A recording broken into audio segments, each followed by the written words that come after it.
नमस्कार विद्यार्थी मित्रांनो, आज आपण DDC वर्गीकरण पद्धती पाहणार आहोत। सर्वात लोकप्रिय म्हणजे लायब्ररी सायन्समध्ये ज्या वर्गीकरण पद्धतीचा वापर केला जातो ती म्हणजे DDC म्हणजेच काय तर डिव्हाइड डेसिमल क्लासिफिकेशन, यालाच मराठीमध्ये दशांश वर्गीकरण पद्धती असं म्हटलं जातं।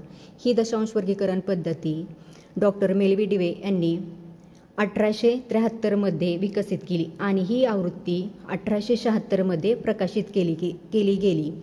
ही एक शुद्ध चिन्हांकन पद्धती आहे। यामध्ये अंकांचा वापर केला जातो। DDCचे वर्गीकरण सामान्याकडून विशेषाकडे केले जाते व ही उतरत्या क्रमाची आहे।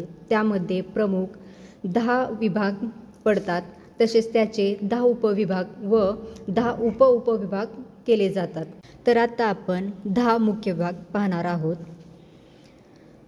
000 संकीर्ण, 100 तत्वज्ञान, 200 धर्म, 300 सामाजिक शास्त्र, 400 भाषा, 500 नैसर्गिक शास्त्र, 600 तंत्रज्ञान, 700 कला, 800 साहित्य ललित वाङ्मय, 900 इतिहास आणि भूगोल।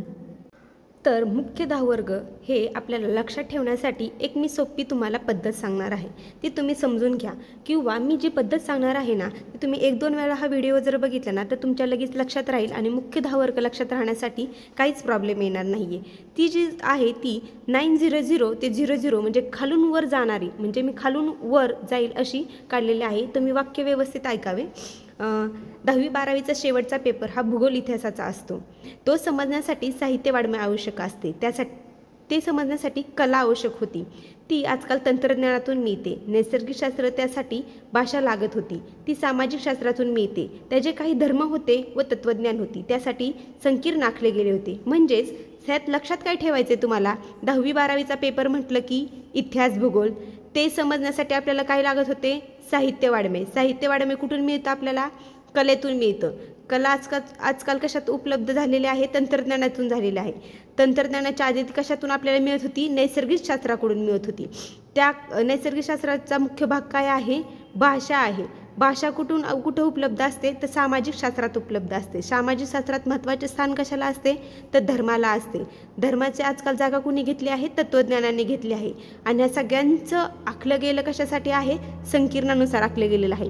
हे जर तुम्ही समजून घेतलं विद्यार्थी मित्रांनो, तर तुम्हाला दशांश वर्गीकरण पद्धतीतील मेन क्लास समजण्यास खूप मदत होईल। Thank you so much.